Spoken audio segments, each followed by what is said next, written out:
mubiri. Ibyo uzabishobora ute? Nukubyitoza. Babwira Imana ngaho kugira ngo Imana iburi cyubahiro duhari. Twakemera tugapfa ariko igahabwa icyubahiro. Ukwiriye kubigihamya cy'uko umurimo wa Kristo utapfuye ubusa. Imana itugiriye icyizere gikomeye cyo gusa nayo tukiri mu mubiri. Buryo ubwo kibabaye ukabukivuga ntago urababara. Hari igihe umuntu ababara amagambo agashira akajya agenda dedemanga nk'ahana. Wowe ukibasha kuvuga rero uracyateta ntago biraza. Hari igihe umuntu ababara akagira depression ituma atavuga. Amatwi y'Imana ngo yumva umuniho. Na cyagihe utabasha kuvuga Imana irumva. Ari igishuru rizatwerekana uko Yesu asaka bariko dusa. Imana yivuze ibivuze nibutse isezerano. Imana ijya yibuka isezerano. Hari imbaraga zagiye hagati yacu n'ibiduhiga. Nta muntu uvume witamiye Imana itavumye. Ibigeragezo byose biturutse inyuma y'umubiri wawe ntacyo bizagutwara, ariko ibivuye muri wowe.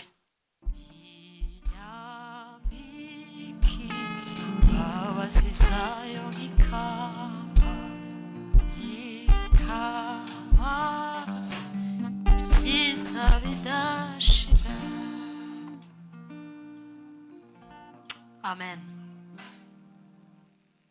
Iyo nishimye mu mwuka hari ibimenyetso nka bibiri bijya bimbaho. Ukwiriye kugendana ikimenyetso kibigaragara ariko ukagira undi mubare w'ibanga wawe uziranyeho na Yesu. Utazwi n'umugore, utazwi n'umugabo, utazwi n'abana. Ni ikintu ugendana uvuga ngo iki naho cyafeiringa naho kitakunda hari ikindi mfite Imana yanjye igikoranaho nanjye. Vuga kimwe gusa kindi n'umwihariko wanjye yangira amarira menshi. Ni ikimenyetso kinyereka ko nanezerewe. Ikindi cyo ni icyanjye nziranyeho na Yesu.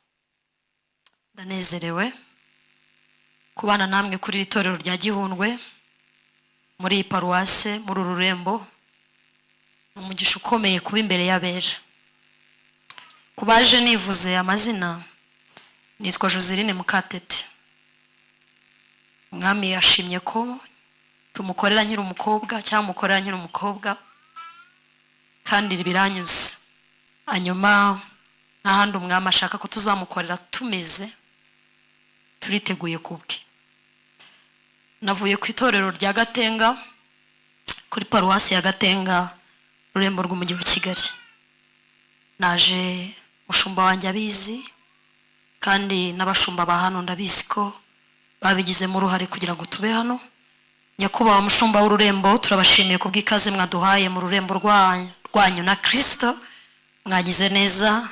Turashimira Pasiteri Anakreti we wabaye umuranga mwiza kugira ngo umunyagatenga ahure n'abagihundwe.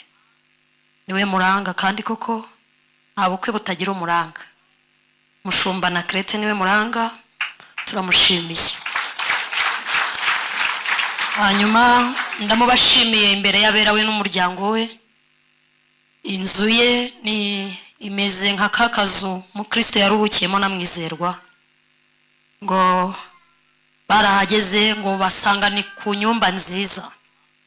Imitima y'abera igiruhukira mu nzu ye kandi suko namwe mwese tutaruhukira iwanyu, ahubwo nuko Mwuka Wera aba yemeje ko ariho tuba turi. Dufite ubuhamya bwinshi bw'abavuga butumwa benshi kandi simbivuze gutya ndabizi ko n'umushumba w'Ururembo mwizera kubera ko Imana yamuhaye ukora icyo. Mbashimiye umufasha we, mbashimiye ko atatwinubiye bakatwakira neza. Twaryamye neza, twariye neza mushumba, tuguwe neza, umubiri ni muzima kandi n'ubugingo ni buzima. Imana imumugisha umushumba kandi na Minisiteri y'Urubyiruko nayo yagize uruhare kugira ngo tube turi hano. Ejo twabanye n'abajene kandi twaganiriye ibya Kristo.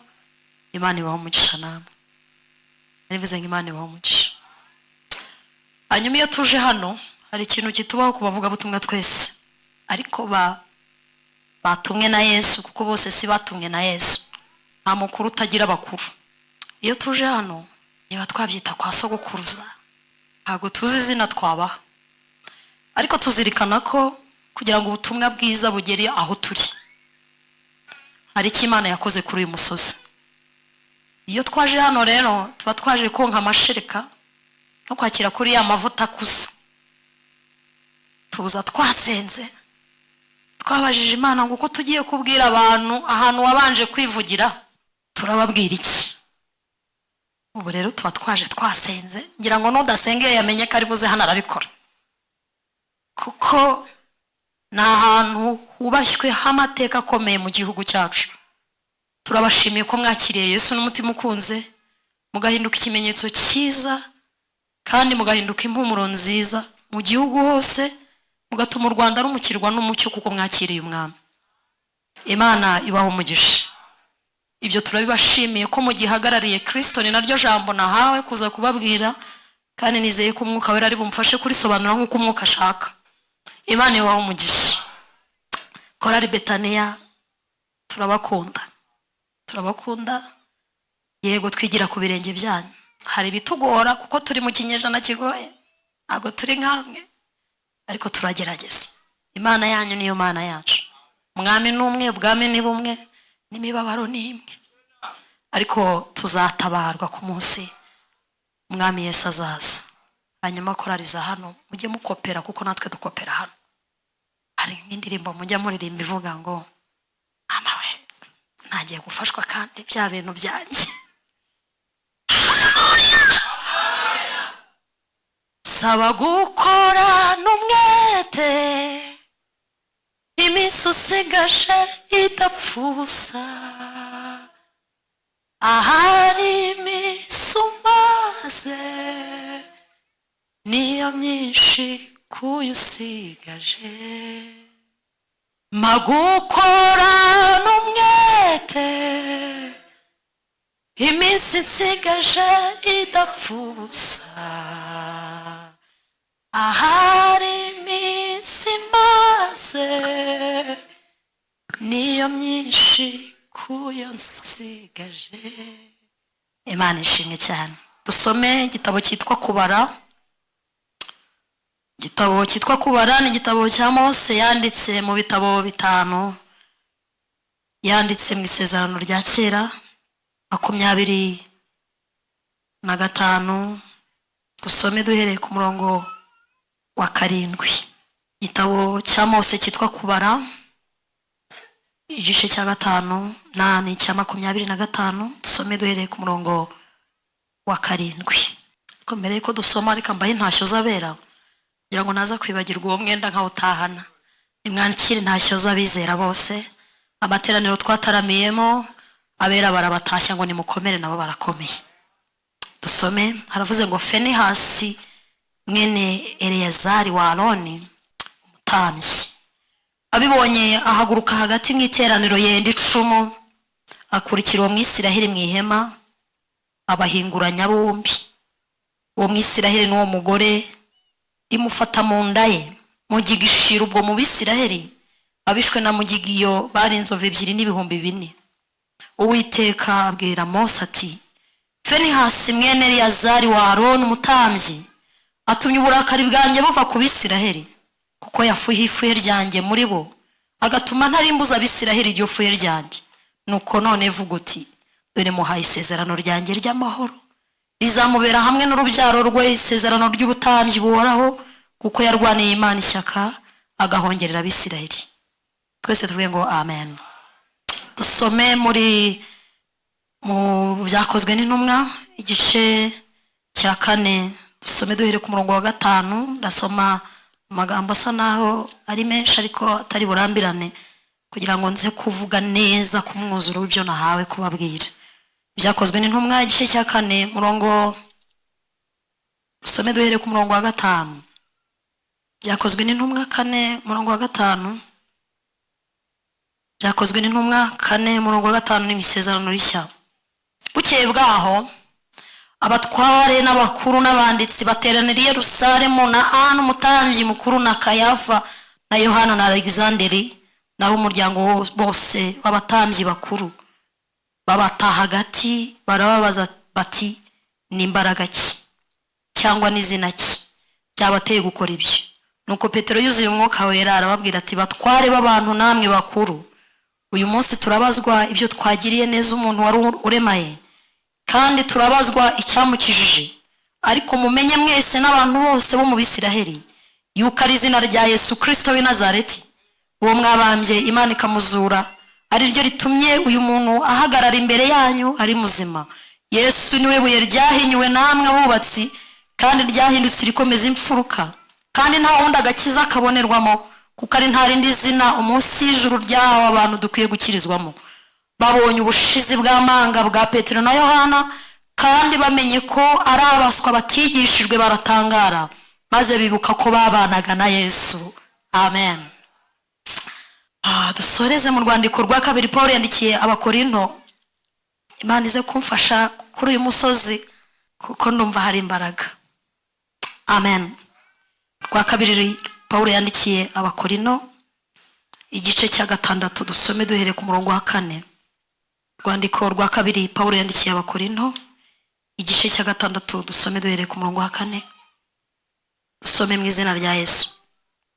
Aravuze ngo ahubwo ku kintu cyose twiha agaciro nk'abakozi b'Imana bagabura ibyayo, twihangana cyane mu makuba no mu mibabaro, mu byago no mu biboko no mu nzu y'imbohe, mu midugararo no mu mihati, tuba maso twirirwa ubusa, dufite umutima uboneye, dufite ubwenge, tutarambirwa, tugira neza, dufite umwuka wera, dufite n'urukundo rutaryarya, tuvuga ijambo ry'ukuri, dufite imbaraga z'Imana, kandi dufite intwaro zo gukiranuka z'iburyo n'iz'ibumoso, mu cyubahiro no mu buhemu, mu mugayo no mu ishimwe.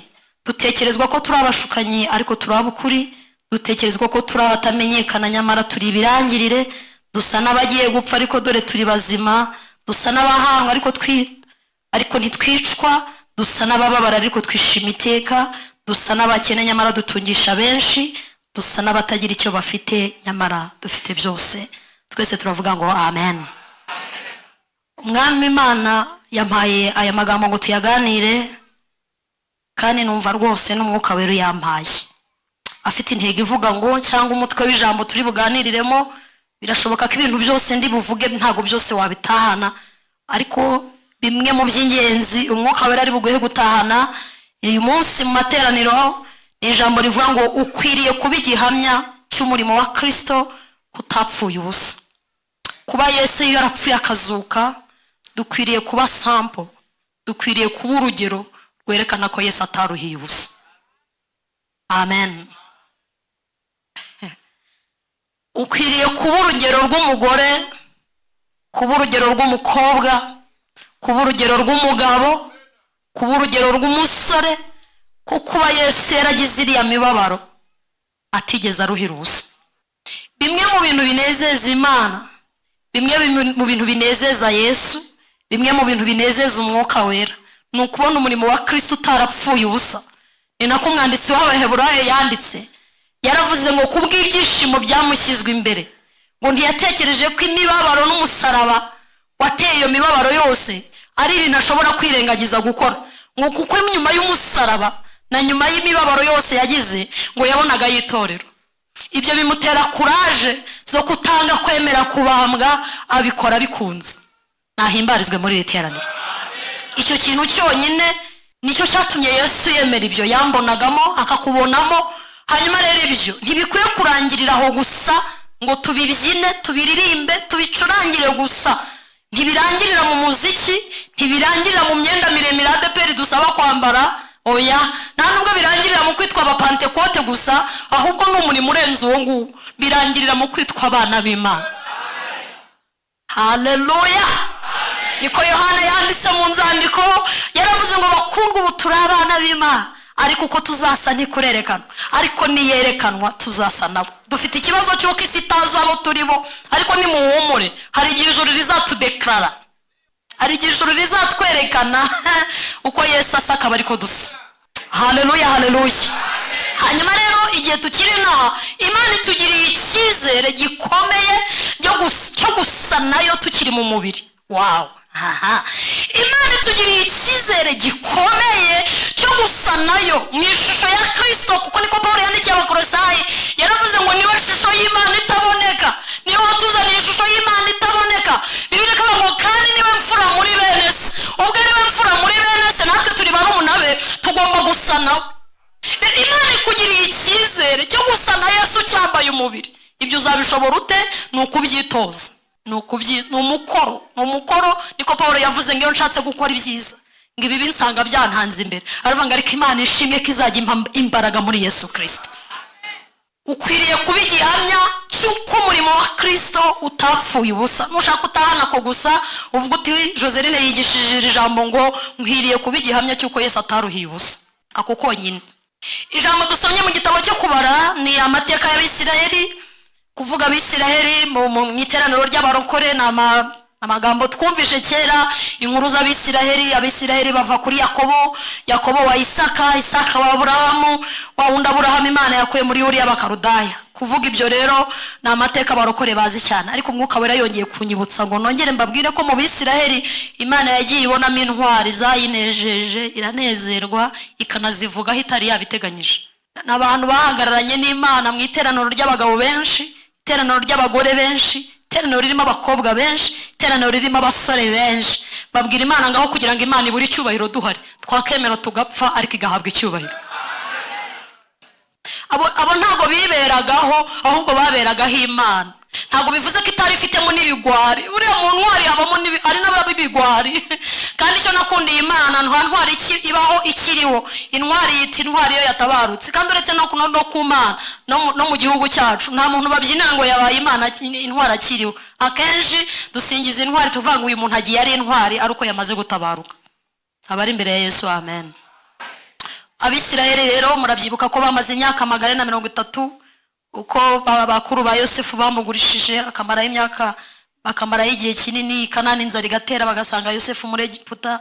Ayo na amateka kugira ngo tubwire n'abakiri bato batarahishurirwa ibyo.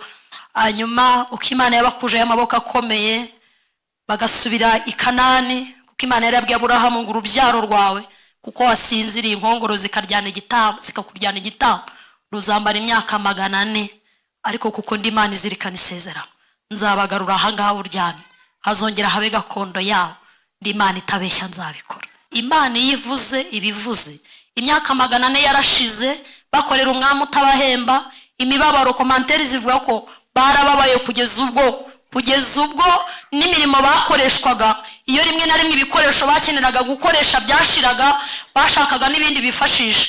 Bakavuga ko iyo baburaga amazi yo gukanda urwondo ngo bafataga abagore bonsa ngo bakamakama amashereka bakajya kuyakandisha urwondo.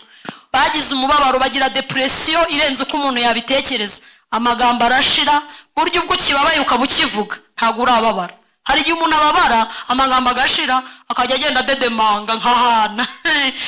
Wowe ukibasha kuvuga rero uracyateta ntago biraza. Hari igihe umuntu ababara akagira depression ituma atavuga.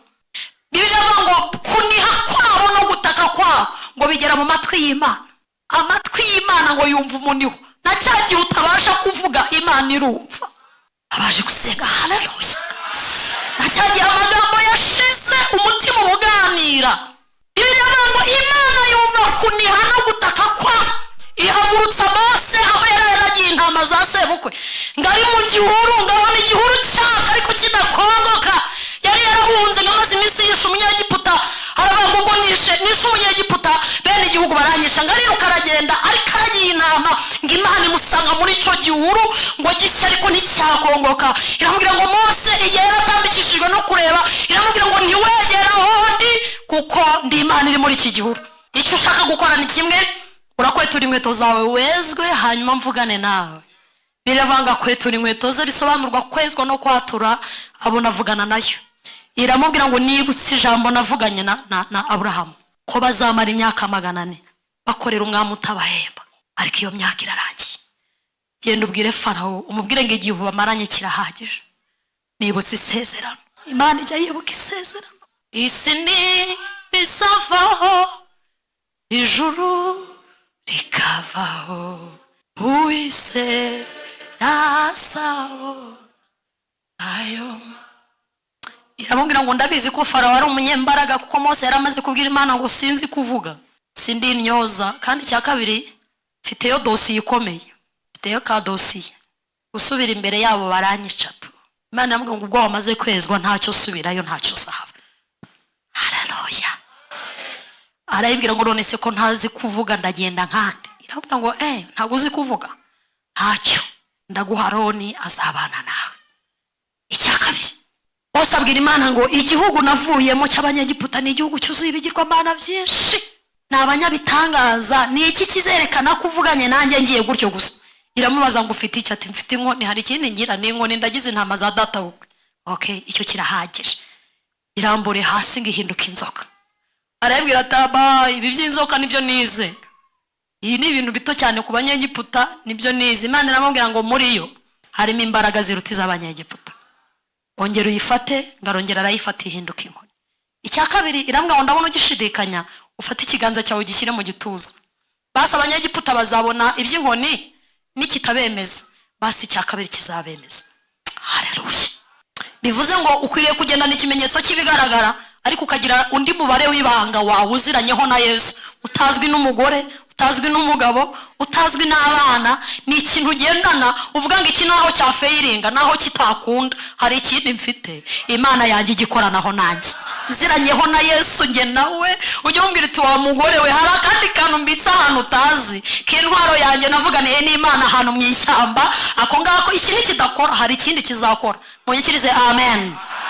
Nguko uko Mose yagiye muri Egiputa, asubira yabwira Farawo, aramubwira ngo igihe cyo gutaha ku bwoko bw'Imana kirageze, reka bagende. Farawo aranga inshuro 10, ariko ku nshuro ya 10 ubwo abana b'imfura n'ikintu cyose cy'imfura cyapfaga, ngo nibwo umutima yabaye nkurekura gakeya, ngarabarekura ngo bagende. Bibiliya igaragaza ko nabwo atari yabarekuye byimbitse, ngo yarabakurikiranye, ariko iryo joro ngo yabakurikiranye, ngasanga Imana yahinduye uburyo bwo gukora. Yari inkingi y'igicu yayoboraga Abisiraheli ku manywa, yahinduka inkingi y'umuriro nijoro, ngo ijya hagati yabo itandukanya Abisiraheli n'abanyegiputa. Turashimira Imana ngo twahagurukaga twumvisha inkuru y'agakiza, hari imbaraga zagiye hagati yacu n'ibiduhiga. Haleluya. Umunsi mwiza nibuka nuwona kwe mere wa mbere y'umucunguzi, jewe isibya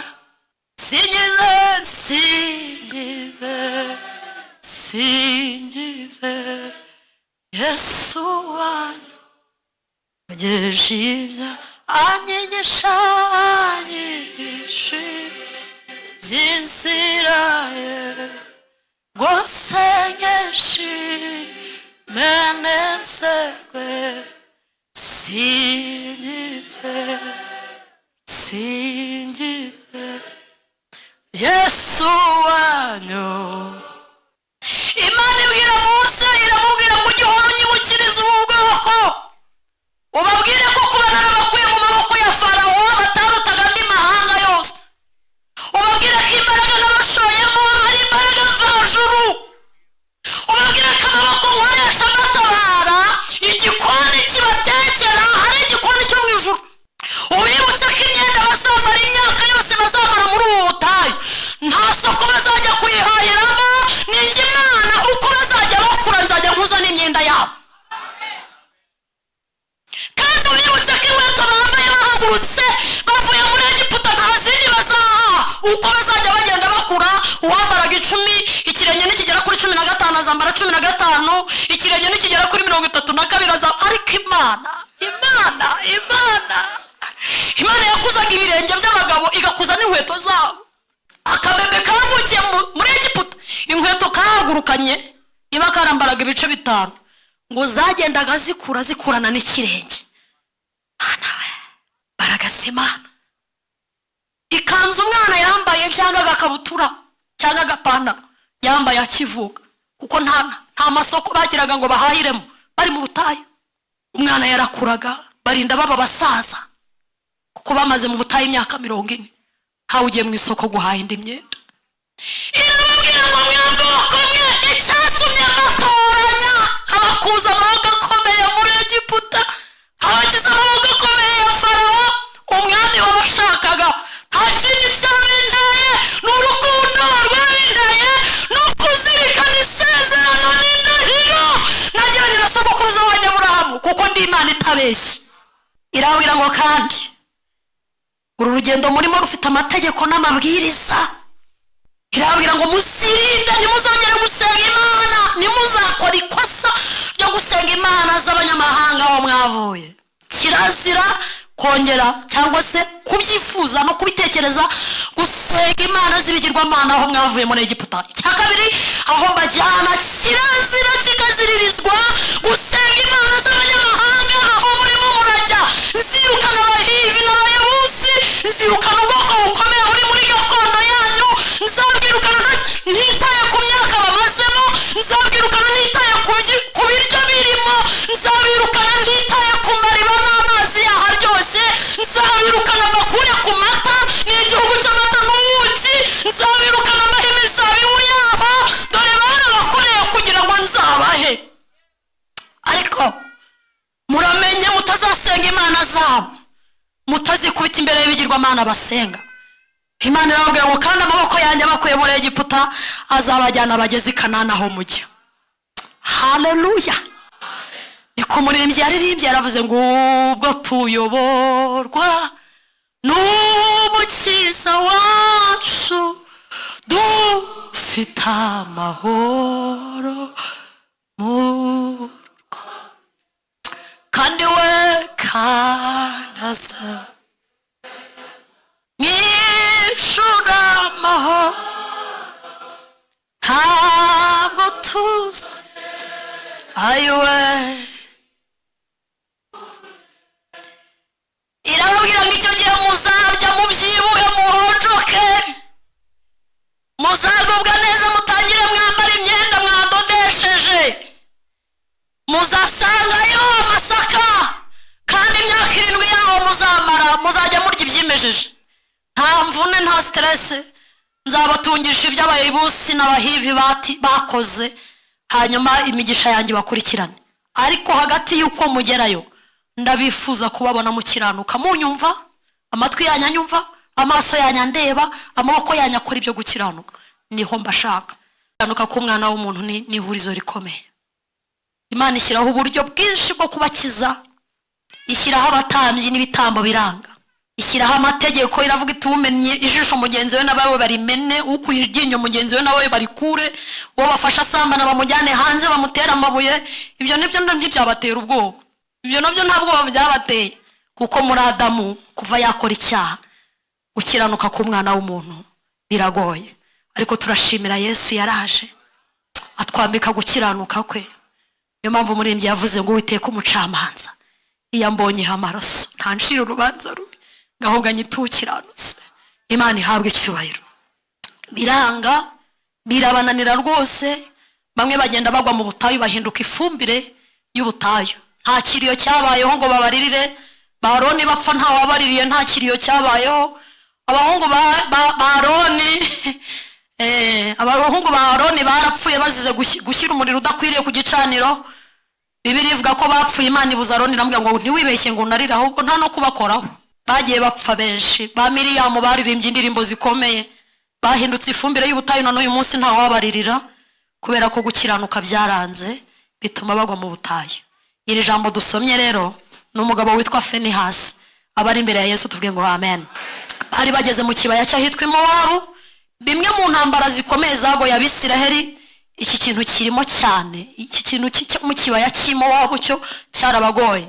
Igihe cyo kurwanisha inkota n'amaboko Imana yajyaga igenda ibabwira ko izabana nabo, ariko igihe cyo kurwanisha imibiri yabo bo birwanya, niyo ntambara ibakomereye yabagoye mu rugendo rwose rw'ubutayu. Uko kurwanisha inkota byari biboroheye, kurwana n'umwami woshyi, kwirukana abande, gukura abantu mu nzira kugira ngo babone inzira bakoresha inkota byaraboroheye. Ariko bageze aho bagomba kwirwanya, iyi ntambara yarabavunnye. Kandi nibyo koko kurwana n'ibindi biroroha, ariko kurwana nanjye niyo ntambara ikomeye cyane. Umwuka dushoboza, ari mvuze ngo umwuka dushoboza. Umuntu ararwana akagura ibyuma, umuntu akarwana akagura iniforume, umuntu akarwana akayobora itorero, umuntu akarwana akajya ku misozi gusenga. Ariko byagera mu ntambara yo kurwanya kamere uzabibaza Aburahamu umusaza sekuruza w'abizera, yageze aho arwana nayo aratsindwa, aryamana n'umuja. Niba hari ikintu kigora abakristo, niba hari ikintu kigora abantu bari mu nzira ijya mu ijuru, ni intambara yo kwirwanya. Samusoni yishe intare, yica abafilisitiya 1000 akoresheje umusaya w'indogobe, ariko ageze ku cyitwa kurwanya ibibero by'umugore. Imbaraga zamushoboje kwica intare ntizigeze zimushoboza kurwanya irari. Si igitangaza ko umuntu yamara imyaka 50 muri ADPR akora imihango yose y'idini, ariko byagera ku cyitwa kurwanya kamere bikamunanira. Imana iduhereza imbaraga. Muri hano mwaje gusenga, Imana ibahereza umugisha. Muzabona abahanuzi benshi basoza nabi, muzumva bavuga ubutumwa benshi batangiye neza bagasoza nabi, kandi barakoreshejwe iby'imbaraga, kandi barakoze ibintu bikomeye, bayutse imisozi n'ibibaya bavuga ko Yesu agira neza, ariko finally ku munota wa nyuma bikarangira amaso ya Dawidi arebye ibibero by'umugore uri kogera hanze, uzi ko abo bagabo bose bagiye ku rugamba. Kandi batishaba ntimukamufate nk'umugore w'igipfu utazi ibyo arimo arakora, kubera arimo yogera hanze ngo yarazi ko abagabo bose bagiye ku rugamba, ahura na Dawidi wisigariye mu murwa. Kwirwanya Femi hasi arwana intambara ikomeye yatumye Imana imuvugaho itari yanabiteganyije. Bari mu kibaya cy'Imowabu, murabyibuka ko Baraki na Baramu ngo bigiriye inama yo kuvuma Abisiraheli, ngo kuko bari bamenye imbaraga zikomeye n'ibitangaza Imana yakoresheje Abisiraheli, ngo Baraki agira ubwoba ahindishwa umushyitsi n'ubwo bwoko. Bibiliya ngo ajya inama na Baramu, baravuga ngo ni iki twakorera buriya bwoko tukabuvuma ntibugere iyo bujya. Bajya inama, umwe abwira mugenzi we ati ndabizi ko uri umuhanuzi, twige system, akanwa kawo kavumya aravumika, uwo kabwiye ibyiza arabibona, ariko bariya bo ndashaka kubamvumira, ngashyiraho n'ibiguzi, ashyiraho n'ibitambo. Arambwira tujye ku musozi runaka, ugenda usengereyo utamba ibitambo, ihene 7 n'intama 7, hanyuma ubamvumire. Ubwa mbere ngabikoze biranga. Ayiwe, nta muntu uvume witumye Imana itavumye. N'abanyamugisha bariya ntabwo bavumika, bahawe umugisha n'Imana ntabwo bavumika. Uzabaze Baramu ntabwo bavumika, uzabaze Baraki ntabwo bavumika. Uramenye ntugapfe kuvuma. Haleluya. Ngavuma ubwa mbere biranga, aramubwira ngo ahari nuko wagiye ku musozi Imana itashakaga, ajya ku musozi wa kabiri. Baramu ati nta kibazo naho ndajyayo, ngagiyeho naho biranga. Arambwira ati no ku musozi wa kabiri Imana ishobora kuba itabyemeye, noneho ujya ahantu bitegeye. Ngagiye kubitegera abona imije atabonye ku misozi 2, arimo aravuga ngo ndimo ndareba mu undi muntu, ndabonamo indi shusho. Nafashijwe mwene Yesu. Hari ikindi ndi kubonamo gituma batavumika. Amagambo yose nabavuzeho icyatumye atabafataho, ndimo ndabona mumeze nk'intare y'ingore, aryamye muri bo, abundaraye muri bo, niho barindiza imbaraga z'imuvumo. Aravuga ngo kandi umubwire nubwo ushaka kubavuma nta muntu wabavuma. Ubu bwoko nta by'ubugoryi bakora, nta by'ubupfumu bajya bajyamo. Imana yabahagurukije ifite amaboko nk'ay'imboga. Imana yabahagurukije n'inyembaraga ibajyana, izabageza aho ibajyanye. Ayiwe, ntabwo tuzagwa mu buzima iyo duhagurukije uwo munsi, iyo duhagurukije rya joro yavuganye nawe kuri ya manywa, ukatuvuga ngo Yesu abaye umwami n'umukiza, ntabwo izaguta mu nzira.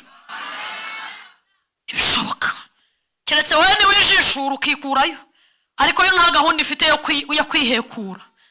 Ayiwe, ndafashijwe n'ukuri, ndafashijwe. Nta gahunda ifite yo kukurekura. Niko Paulo yabwiye Timoteyo, yaramubwiye ngo ujye wibuka igihe waramburaga ibiganza uvuga ngo ndabyemeye gukurikira umwami. Haleluya, haleluya. Arabavuma birangira asoje avuga ngo icyama nkapfira nka buriya bwoko, icyama nkagira iherezo nk'iryawe. N'abanyamugisha Baramu na Baraki ngo barongera bakora inama ya kabiri, bati ko twabavumye ntibikunde, tukaba twabonyemo n'igituma batavumika, noneho tubakorera iki? Reka tubateranye n'Imana yabo. Ubwo twebwe ubwacu hari icyo twakoze ntibikunde, reka dukoresha indi metode yo kubateranya n'Imana dukoresheje imibiri yabo. Mbabwiza ukuri, ibigeragezo byose biturutse inyuma y'umubiri wawe ntacyo bizagutwara, ariko ibivuye muri wowe, ibyo witeye wowe. Ndasubiramo, intambara yose urwanye ikaba intambara urwaniye inyuma y'umubiri wawe, nta kizagutwara. Ariko intambara yose urwaniye mu mubiri wawe, abenshi niho bagwa bakahatakariza ibyiringiro n'amahoro y'umutima, bikarangira bananiwe ibintu baruhiye imyaka 85, bikarangira bibaye ubusa. Dufite yubire y'imyaka 85 itorero ryacu rimaze. Iyo abatwari dufite bene wacu bakiriho babayeho icyo gihe bakageza uyu munsi, bajya batureba bakumirwa bakafata iyo yaba bari bazi ukuntu kera twitwaraga, yaba bari bazi kera ukuntu twari tumeze. Ariko ntacyo, nta gatwe byaba bibayeho gusa. Umunsi Abisirayeli bajyaga kongera gusana urusengero rw'i Yerusalemu, umunsi barutahaga ngo abasaza baragiye bicara hari inyuma, baravuga ati turebe ibyo abajene bikora. Abajene bakabyina bati wari warabitubwiye, bati wari warabitubwiye ko Yerusalemu hazongera hagasanwa, ngo barabyina bati wahamba nati siya bomba gonga. Abasaza bateye amateraniro yitwaye amawe, iyo bamwibukaga cyane tugisengera mu nsengero z'ibyondo uburyo twitwaraga, iyo bamwibuka cyane ducuranga ingoma n'udupeno tutaragira sembare na sente, uburyo twakiranukaga muri byose. Ngo basohoka mu iteraniro bicarira hanze bati mureke urubyiruko rubyine, basheshe urumeze barumirwa, bareba abakobwa imyenda baje guhimbaza bambaye bati mu izina rya Yesu ntabwo twahagarara imbere y'abo bakobwa.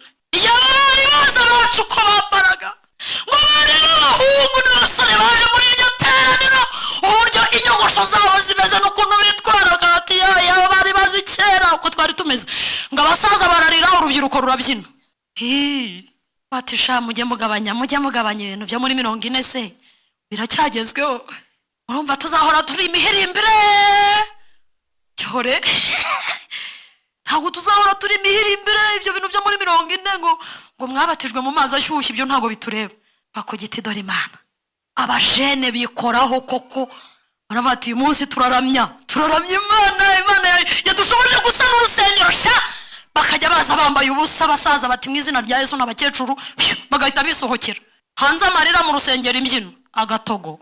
Subwo Imana iri bumve bandera, hari abarimo barabyina bati wari warabitubwiye, abandi bari bati Mana wadutabaraga mu minsi yacu, ngo n'abasaza.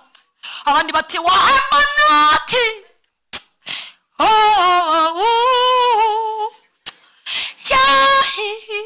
areka.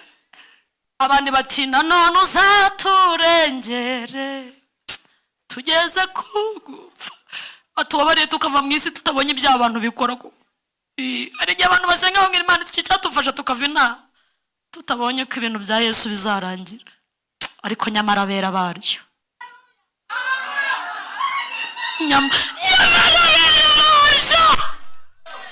Elola yawe zangela toste de mashai sopa iste kontraba we aste divine. Amen. Bahora bari baso babwira umwami ibyaryo ngo nazarirengera. Haleluya. Baramu na Baraki ngo bajye inama bati turabigenza gute kugira ngo Imana ibanogonore ko twabavumye ntibikundi. Nyakubaha umushumba sinze kurondogora, dore nageze kwa sogokuruza none ndabona nisanzuye. Sinze kurondogora, ndabizi riteraniro rifite amagahunda menshi, nibitarangira Imana izahagurutsa n'abandi cyangwa nanjye ngaruke. Haleluya, haleluya. Baramu nk'umuhanuzi abwira Baraki atuzi hari ikintu nzi Imana yabo yanga, reka tubateranye nayo dukoresheje imibiri yabo. Kuva babaho ntibarabona ibibero by'abagore. Urumva Imana yarabambikaga bakikwiza, ntawambaraga ubusa muri bo. Twabonye ko amakanzu bavanye muri Egiputa bambaye ariyo bageranye mu butayu bakarinda bagera i Kanani. Urumva ntawe Imana yakambika ubusa, barambaraga bakikwiza. Ngo bajye inama, aramubwira ati kuva babaho nta bibero by'abagore barabona. Ndakugiriye inama, genda ushake ba misi babamo wabukazi. Bane amisi. Noneho ujye ubarare kubaha amatangazo, kandi ujye umenya gahunda z'amateraniro yabo. Ujye ubabwira ko kuwa mbere basenga, kuwa kabiri bakagira umugoroba wo kuramya no guhimbaza, kuwa gatatu bakaza kwiga inyigisho z'umubatizo, kuwa kane ujye ubabwira ko amakorari yose aba yaje kurepeta nabo bazajya mu makorari, kuwa gatanu ujye ubabwira ko bagira umunsi wo gusengera amateraniro yo ku cyumweru. Ku cyumweru baba baje bose n'abanyandwe baba bahari, babandi basenga ku cyumweru. Ujye ubabwira abamo wabo kazi nabo baze bikozeho. Ngo biga amatangazo y'Abisiraheli, abamo wabo kazi nabo ngo bakajya baza mu materaniro, ngo bakajya baza bambaye utujipo tugera hano. Abagabo b'Abisiraheli ngo barebe ibibero by'abagore babamo wabo kazi, bati yewe twaracikanywe we, yewe we. kuko babizi ko bene wabo b'Abisiraheli Imana ibadodera imyenda ibakwiriye, ntabyo barabona kuva arabye ngo kanduza uzabwira abamowabukazi babigisha ubusambanyi, bababwire ko abagore babo bacupiye batabahagije, babigisha imico, babereke uko arabwenge. Maze ngo abakobwa b'abamowabukazi bakajya baza mu materaniro, bagena bati nzaririmba igita, umumowabukazi nawe akabyigana ati Yesu umwami yakoze, yahomereza ukavuga utuzi ko uyu muntu asa n'Umwisiraheli we. Hari igihe urukungu n'amasaka byivanga, wowe n'urukungu rubyina utuzi ko iri naryo ari ishaka, ariko nyir'umurima yaravuze ngo nimubereke bikurane, ngo ariko igihe cy'isarura kizashyika, aho nge nyir'umurima nzamenya gutandukanya amasaka n'urukungu. Duhereza Imana icyubahiro. Abamowabukazi ngo basengereza Abisiraheli, Abisiraheli barwana intambara irutiye amacumu, barwana intambara irutiye inkota, barwana intambara irutiye amasasu iyo kwirwanya. Bibiliya iravuga ngo harimo umugabo umwe mu muryango w'Abasimiyoni, ngo ari mu iteraniro abona umugore w'umumowabukazi, ngo kwihangana biramunanira, ngo aramusohokana, ngo amujyana mu ihema rye. Feniyasi wo mu muryango wa Aroni haravuga ngo Mose ibi ntabibonye, ariko njye ndabibonye, ngiye gukorera Imana ikintu, ngiye kurwanira Imana ishyaka, ngiye gukora akantu muri iri teraniro. Uretse ko abo ubwoba bwatwishe nanjye ndimo, ariko ubundi hari hakwiye guca uwambaye, ariko ubundi nyine kubera ko tugikunze umuceri ntawabikora. Mana we turacyakunze umuceri ubu turetse reka ngarukira aho ngaho. Ngarasohoka ngo yikoza mu ihema rye, afata inkota. Yanditse yaravuze ngo ni inkota ya mugi yombi, ijambo ry'Imana. Haleluya. Areba iki ijambo ribivugaho, ngayihina mu ihema rye, gakura yicumu rye, ngararizana hengeraho uwo mugore w'umumowabukazi na wa Mwisiraheli baryamye. Twasomye biravuga ngo araribatikura ngo rihinguranya hasi. Ayiwe mu ijuru bati wi vola ingaso wi antuka, njya ntekereza ko mu ijuru bavuga agafaransa. wi ijuru rirahubangana riti habaye iki Imana iti vraiment wi antuka arakantu kabaye kankozeho. Numva hari icyo nshaka kuvuga. Imana ngihita igenda kuri Mose, iramubwira iti Mose wi antuka Eliana, hari umuntu hariya vraiment ankoze ku mutima. Abisiraheli Imana yari yaboherejemo umugiga kubera ibyo byaha by'abamowabu bazanye mu Bisiraheli, ngiwoherezamo umugiga yica benshi, ngo ariko Feniyasi atuba umutima w'Imana ucururuka. Yari afite umutima wa Yesu Kristo, watumye Imana idukuraho gukiranirwa kubwo kwizera. Abashe gusenga. Haleluya. Imana ibwira Mose ngo Feniyasi aranejeje cyane, akoze ikintu gikomeye kitatekerejwe n'undi muntu wari we wese, ndagira icyo muvugaho. Muhaye isezerano ry'amahoro iteka ryose, kuko atumye uburakari bwanjye n'umujinya bishira. Mugiga ndayirukanye mu Bisiraheli. Icyama Imana ikaduha imitima irwanya icyaha, imitima ireba icyaha igasesemwa. Muhaye isezerano ry'amahoro iteka ryose, kandi rizamuhindukira we n'inzu ye, rizamubohora n'umuryango we, urubyaro rwe ruzamukomokaho iteka ryose, no kuba umutambyi by'iteka ryose. Imana iranezerwa ngo uwo munsi yirukana mugiga mu Bisiraheli. Dufite intego ivuga ngo ujye ubigihamya cy'uko Yesu ataruhiye ubusa. Abari imbere y'Imana, amen. Kwizera Kristo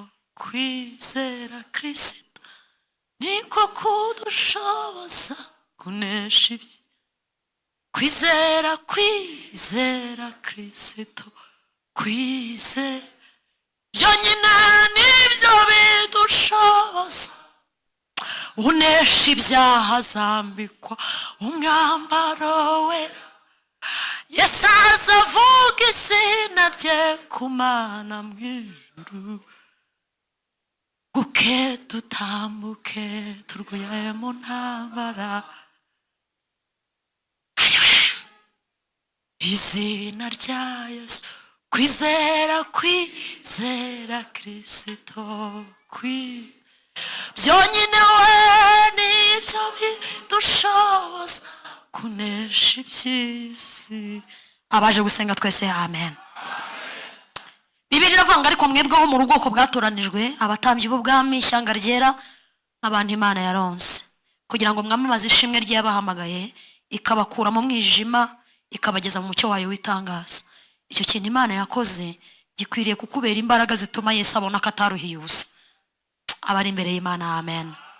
Twasomye ngo Petero na Yohana bakiza ikirema, abatambyi, abanditsi n'abakuru, ngo ndetse n'abayuda benshi, n'umutambyi Ana n'abakayafa n'abandi, ngo bibaza n'imbaraga ki n'izina ki rishobora gutuma umuntu wari ikirema wavukanye ubumuga ahaguruka akagenda nk'abantu bazima. Ni izihe mbaraga zibibashoboje mwa bagabo mwe? Ngo babata hagati. Niba nta kintu Yesu arakora kuri wowe gituma bagutaha hagati, nturakizwa. Niba utarakizwa ngo umugabo wawe acanganyikirwe, nturakizwa. Niba utarakizwa ngo umugore wawe yibaze niba uri muzima, nturagerayo. Mukobwa mwe, niba utarakizwa ngo ugere aho abantu bavanga umukobwa nk'uyu twamukura he, nturagerayo. Ngo babata hagati.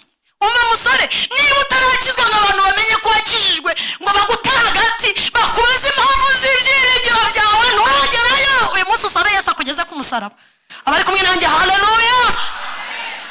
Ngo babata hagati baraza ngo n'imbaraga ki, n'izina ki, n'ubushobozi ki, ni diplome zihe, ni mashuri yahe mwize, mwabisomye mwize mu zindi universite, mwabikuye he mwabagabo mwe? Dore njye n'umutambyi Ana, nawe nubwo nakize urwaye gripe, mwebwe mwahagurukije ikirema, mwabigenje mute? Abafarisayo bati dore twambaye imyenda y'amategeko, nta n'umwe turirukana ku muntu ngo ugende. N'imbaraga ki zibashoboza gukora ibi? Petero arahaguruka. Nafashijwe cyane. Aramubwira ngo nta rindi zina yo kunesha kamere no kwitsinda, hanyuma ngahera ko nkagaragaza ko Yesu yampfiriye kandi ko Yesu yameneye amaraso. Uzamura ikiganza cyawe niba ushaka kwakira Yesu umwami. No kujijwa kwa Imana yarayirengagije. Umubwire ngo mwami, nagize ngo ndurwa banywa inzoga ndanywa, nagiye mu basambanyi ndasambana, ndetse na bya bindi umwuka wera ajya avuga byo mu gikari turirwa tuvugira hano mu materaniro. Umubwire ngo ariko uyu munsi ndashaka guhinduka.